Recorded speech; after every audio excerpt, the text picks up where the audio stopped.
right, 99.9 Punk World Radio FM. You guys already know what time it is. And right here, we are back with Elite Wrestle Talk. This is episode number 20, the big 2-0. We actually have a phenomenal independent professional wrestler that's currently tearing up the indie scene here in Canada. And he is also one half of Project 8100. We heard from Dexter actually not too long ago, a couple days ago. Now we get to talk to his other tag team partner, Haddy, right here tonight on the radio station. Haddy, how you doing tonight? I'm doing well. Thank you very much for having me. I appreciate it very much. And I look forward to talking about Acclaim Pro Wrestling's big event this Saturday, sold out. It's going to be a lot of fun. I hope I'm going to see you there, right? Oh, I am going to be there. I already got my ticket. I got a crap ton of money saved up so I can meet Hornswoggle. I mean, I grew up watching Little Bastard, which people, if you don't know early Hornswoggle, I'm not being disrespectful. He literally went by Little Bastard, so don't hang the DJ. That was his name, so.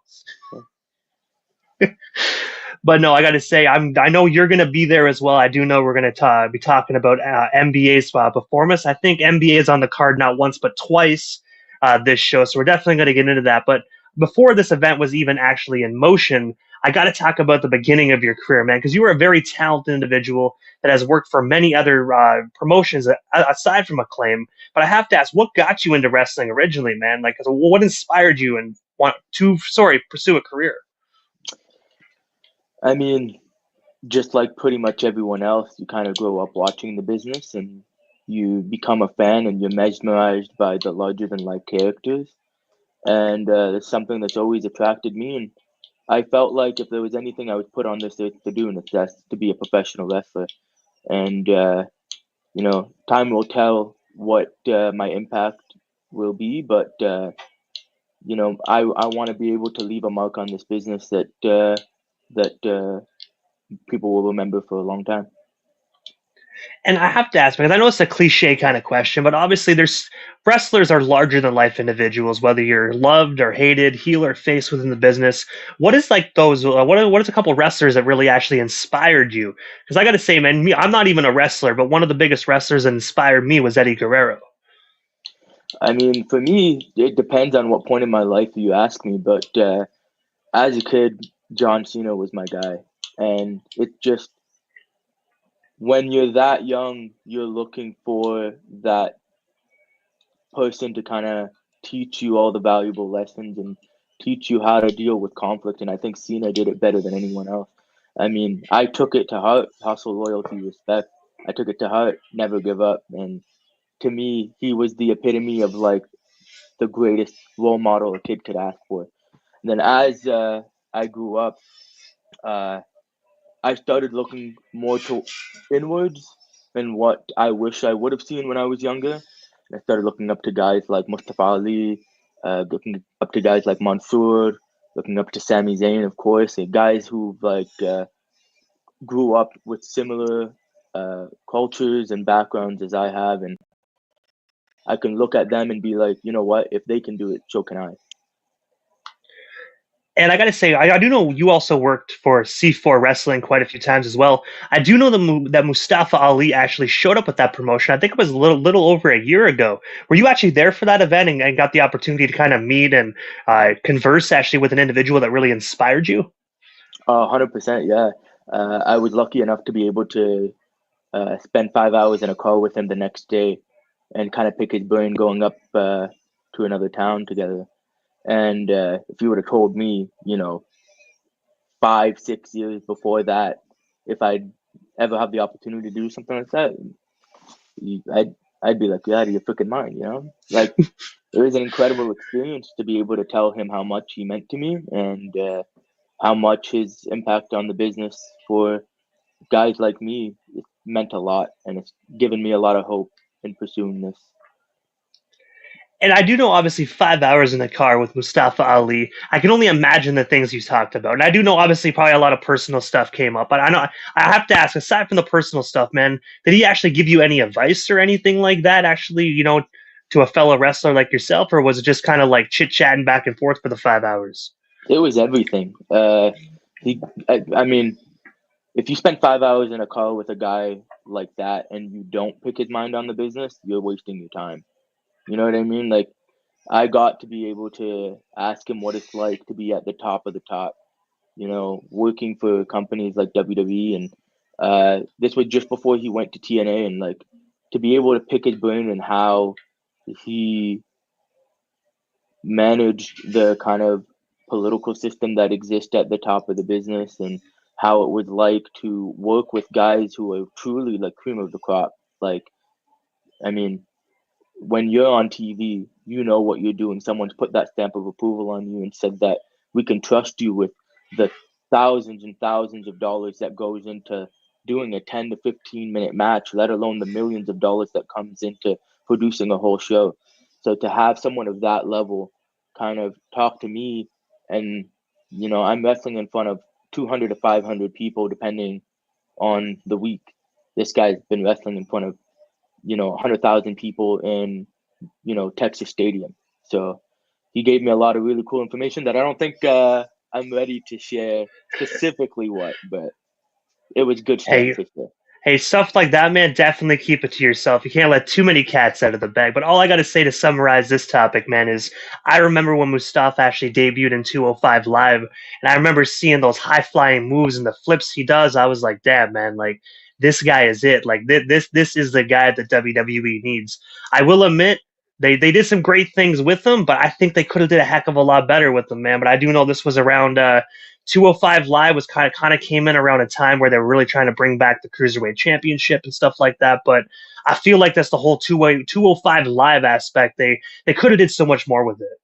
Yeah, and you can say that about pretty much a lot of people in this business, and it's tough. It's a lot of it is luck meeting opportunity. You can be the greatest wrestler in the world, but if the timing isn't there, it's just unfortunate. So it's definitely something to think about when that's a path I eventually cross one day. And he definitely shared a lot of wisdom in that aspect and how to navigate these things. And also, as well, just like your tag team partner in Project 8100, you were actually trained by the Dark Order AEW's own Stu Grayson and Evil Uno. I was wondering, how did you actually get connected with those legendary individuals? What was it like actually training at their school? Funny enough, growing up as a wrestling fan, you kind of don't really see too much outside of TV wrestling. And I'm a jiu-jitsu practitioner, and I've been a jiu-jitsu practitioner since I was about 15. And one of my training partners happened to be a big wrestling fan. And he told me there's this local independent show called C4, and they run out of an area called Vanier in Ottawa. And he told me, he's just like, yo, man, we got to go. Some of the best wrestlers in Canada and on the independents. I'm like, the independents? And at the time, I think PWG was still operating, and they were doing the, what's that tournament that they do? The Battle of Los Angeles. Yeah. And he sent me a bunch of clips on that. And I'm like, okay, this is a completely different style. And funny enough, I didn't know not a single person on that card. And Stu Grayson was the one that caught my eye for sure. So funny enough, I have a picture with him, which ended up being a full circle moment that my debut at C4 ended up being me and Dexter Doom against Stu Grayson and Evil Uno. So for my first independent wrestling event, and the first person I asked for a picture with is the guy that I'm wrestling in my first match for that very same promotion. So definitely a really cool, circle. And speaking of Brazilian Jiu Jitsu, that was actually in my question list because I do know that you were actually trained alongside legendary athlete Renzo Gracie. I was wondering if you can tell us a bit more about working, alongside Renzo and just training with him, man, because Renzo is such a legendary individual within Jiu Jitsu. Yeah, I mean, I wouldn't say necessarily that I trained under the Renzo Gracie. Definitely been to a lot of his seminars before, but his main school operates in New York, and I know that's where he generally trains people out of. But anytime he came down to Ottawa to do seminars with our school, he definitely took advantage of the opportunity. And I got to train under a lot of really good people. And jiu-jitsu is another one of my passions for sure, and definitely helped me a lot in my wrestling career. And also, we have a fan question from Gwen, also known as Jen, one of the most coolest individuals in the world. She said, "Hi, Haddy, keep up the great work. What is your go-to move in the wrestling ring?" Ah, man. Nothing satisfies me more than tearing people's limbs apart. So Yes. I'll say definitely the armbar for sure. Anytime I get a hold of someone's arm, there's not a good chance for them to get out. So definitely say the armbar. Hey man, like as the old saying goes, man, don't stop until you hear cartilage snap. Yeah, there you go. But also as well, man, aside from the Brazilian Jiu Jitsu and of course training with Stu Grayson and Evil Uno, I know we heard the story from Dexter, a few days ago, but I got to ask you, man, you were one half of the tag team 8100 alongside Dexter Doom. I was wondering, can you tell me the story actually behind how you guys formed this tag team, and of course, what is it like just teaming with him inside the squared circle? Um, I think us getting paired together was kind of an accident, but it also made the most sense because we're two different people. We came from two different backgrounds, two upbringings, but the hunger that he has is like unmatched. I could not have asked for a better tag team partner than Dexter Doom. I think he's made me so much better as a wrestler and so much better as a student of the game. Most importantly, as a student of the game, for sure, for me, um, because he just set the example and he set the bar. Uh, I mean, he's been 5 years in this business and he's accomplished a lot. So someone I look up to for sure. And we just work so well together. I think the second that we were put together, it was like, hey, something's here, and we're not gonna miss out on this opportunity, and we're gonna make sure we make the most of this. And also, as well, aside from having a phenomenal tag team career, you also have a phenomenal solo career as well. Where right now, currently, you are actually the Interspecies Wrestling ISW Falls Count Anywhere champion, where you actually won it not once, but this is actually your second reign. I was wondering if you can actually just tell us a bit more about working for Interspecies, and of course, what is it like having that strap around your waist? Um, the validation I've been seeking since I've stepped foot in the ring. Uh, I wanted to prove to everyone that not only can I be a good tag team wrestler, but I can be a good solo wrestler too.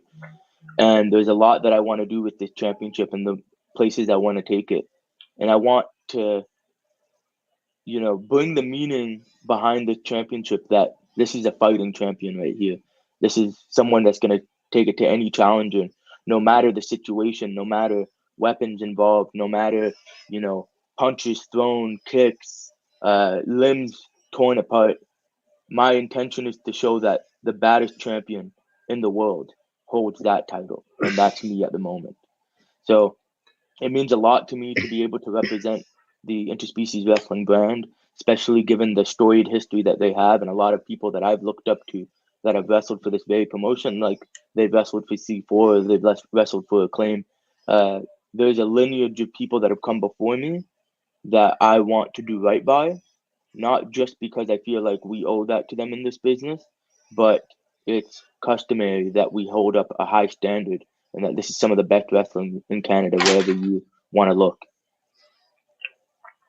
And also with this title alone, man, so many other amazing talent, just like yourself, has held this belt from Sexy Eddie to Sugar Dunkerton to Jeff Cannonball. Like the list goes on of amazing independent wrestlers that also Yeah, held this strap. So this really is a lineage title for interspecies wrestling. 100%. Like you said, Jeff Cannonball, Sexy Eddie, these are guys that I've looked up to for a long time as well. A lot of respect for them. My first match in interspecies was tagging with Sexy Eddie, and you can go and find some clips of that online for sure and have a little bit of a chuckle. But it was that entry point for me that really kind of kickstarted it all and built my relationship with the interspecies that has blossomed into something really cool so far. And when it comes to Sexy Eddie as well, man, I went to a wrestling event, an independent one in Montreal a few years back, and one person was booing Sexy Eddie, and I swear to God, man, I thought someone was going to actually physically get beat up in that crowd. I realized very quickly, if you don't like Sexy Eddie and you're in Quebec, you better be quiet and just not say anything, because Sexy Eddie's fan base is so big in Quebec. Man, when you want to talk about a guy like that, that's Mr. Montreal right there. I mean, he's Yeah. pretty much on every poster for an event that's going on in that city. You don't turn a corner without saying, Hey, there's local wrestling in Montreal. Oh, is Sexy Eddie gonna be on there? This guy's a legend. Just the path that he's paved for Canadian wrestlers. I mean, you want to talk about like the infamous Canadian Four that happened in CZW between XS and Sexy Eddie, Kevin Steen, El Generico. Like that right there definitely helped open a lot of doors for guys. So a lot of respect goes to Sexy Eddie. And also, as well, this week, October 26th, so this Saturday, we're only days away. Acclaim Pro Wrestling will be kicking off their event, a nightmare on Waverly Street with WWE legend Hornswoggle. Also on the card that just got announced was another match with the NBA versus the Fam Jam. I was wondering if you could tell us a bit more about this up and coming match, because I don't know exactly who is taking on these two matches, but there's two matches and only three of you guys. So I'm assuming we're definitely going to see Haddy in action this Saturday night. You will definitely see me in action this Saturday night.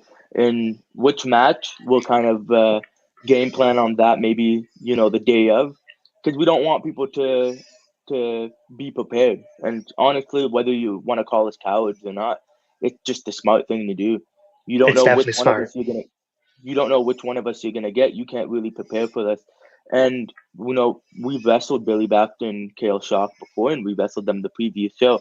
And if you want to go back and look at the tape, I think Billy kind of got ragdolled by me for the win. So if he wants to face me again this Saturday, I'm gonna have to say, I'm afraid to say that it's gonna be the same result. But you don't know if it's gonna be me. You don't know if it's gonna be Dexter. You don't know if it's gonna be Ottawa's most legendary wrestler, Michael Von Payton. You don't know if I'm gonna go in there and body slam Psycho Mike myself. Hey man, one, you better body slam them right directly through the ring apron, and also if you're not going to do that, at least bitch slap them all the way back to the locker room, dude. Oh, don't you worry. I got some plans. But also as well, because I do know if the Fam Jam is currently watching, because we got some viewers right now. I know they're obviously trying to study their opponents as much as possible because it's a Saturday night and you got to prepare for this. If the Fam Jam is currently watching, do you got anything you want to say to your potential opponents prior to the Saturday night's match? Don't show up. That is all. Honestly, man, those words, short, sweet, and to the point, but it's the truth, man. Don't show up, because you show up, you're going to get your ass kicked. There you go. Couldn't have said it better. But I gotta ask, aside from Acclaim Pro Wrestling this Saturday night, what is next for Haddy? Because I do know, obviously, right now you're still the reigning champion in interspecies. You're tearing up the independent circuit. What is next for yourself, the professional wrestling side of Haddy? Is there anything we happen to miss? Anything else you do still want to touch on or talk about or promote? Man, there's nowhere that I don't want to go. I want to take this thing everywhere. I want to be the best professional wrestler I possibly could be, and that means going all across the world and wrestling some of the best. I've already been able to wrestle all over Ontario and Quebec. I've been able to wrestle in the Northeast in the United States. I've been able to go all the way to Dubai and challenge for the World Championship. And you know what? Like 3 countries so far in about a year and 5 months into this business, kind of unheard of. Um, Especially as an independent wrestler in Canada, going to the Middle East and representing Canada there to the best of my abilities. Now it's just really grinding and putting my nose down to the ground and getting to work. And whether that's going all the way to Europe and the UK and taking the Middle East again, going to Saudi Arabia, going to Qatar, going to Bahrain, going to Dubai again, going all over the United States, Northeast, the South, go out west, everywhere. This is a takeover, and I'm leading the charge. Oh man, doing all those amazing things in only a year and a half in your career is absolutely amazing, dude. I definitely can see you on AEW television or even WWE television in the future, man. You're such a young, prominent star within the wrestling community. It would be a damn crime if WWE, TNA, or even AEW didn't sign you. So anyone watching, man, get that freaking paperwork printed out and send it over to Haddy. Let's get him all over television as well. I'll say for anyone watching this, make sure any poster you see me on, buy a ticket. You might as well buy a ticket now before you got to start paying heavy out the pocket to see me in stadiums, because that's where I'm gonna end up. I don't care what TV show it is. You'll see me in some of the biggest places. Hey, that's why I'm going to be bragging in about 5 years, man. 5 years, I'm going to be like, hey, yo, see that person on that TV right now? Yeah. Well, guess what? I interviewed him. I interviewed him before all this. So, you know, I'm sure that will be your biggest claim to fame. I promise you that. oh, 110%, man. 110%. But Hattie, before we actually part ways, man, obviously, people here on Ottawa and all of Ontario and Quebec, they know how to find Hattie. But people that are watching all across the world that really want to actually discover more Hattie of Project 8100, how do we go about following you across all social media platforms? Most importantly, to follow me all across social media platforms to make sure that you keep up to date with everything, especially new content or where you might find me. Again, I'm going everywhere, so make sure you don't miss it. If you want to find me on Instagram, TikTok, on X, you can find me at Haddy ENT, which is HADDYENT. And yeah, follow me there, interact, uh, do what you need to do, and I hope I'll see you at a show sometime. Hey, so I got to say, first and foremost, Hattie, thank you so much for taking a little time out of your evening to chat. I'm super excited to see you this Saturday night at Acclaim Pro Wrestling. It's going to be a phenomenal time. And I'm looking forward to you ripping someone's arm off. All that I say, if you rip it off, just beat them with it, please. Like, just don't leave it laying in the ring. At least beat them with the arm. That's all I got to say. I got you. There's no worries at all. I feel sorry for all the people that are going to have to miss it because it's a sold-out event. But again, if you want to see me, the Acclaim will definitely be running the next month too. So make sure you get your tickets ahead of time. The crazy thing is, I've told people the first interview with Dexter there, I'm like, you might want to stand outside and hopefully some scalpers are selling some tickets. You know what I mean? Hopefully. But I think this event is hot as it is. So I think the scalpers aren't even going to scalp them tickets. They're probably going to be like, you know what? I can't miss this. So I really think everyone, unfortunately, is shit out of luck. But you never know. You might find that one person that can't make it and you might be able to scoop up one or two tickets. But I really hope and pray that that could happen for those individuals, but if not, it's going to be a hot crowd. It's going to be a hot show. I mean, you got Hornswoggle, so he's going to be coming out from the ring at some point. So I'm looking forward to that. There you go. But no, Hattie, thank you so much again for your time, man. It was such an honor speaking with you. I'll see you this Saturday night. But for now, man, definitely have a phenomenal week. Thank you very much. I'll see you then.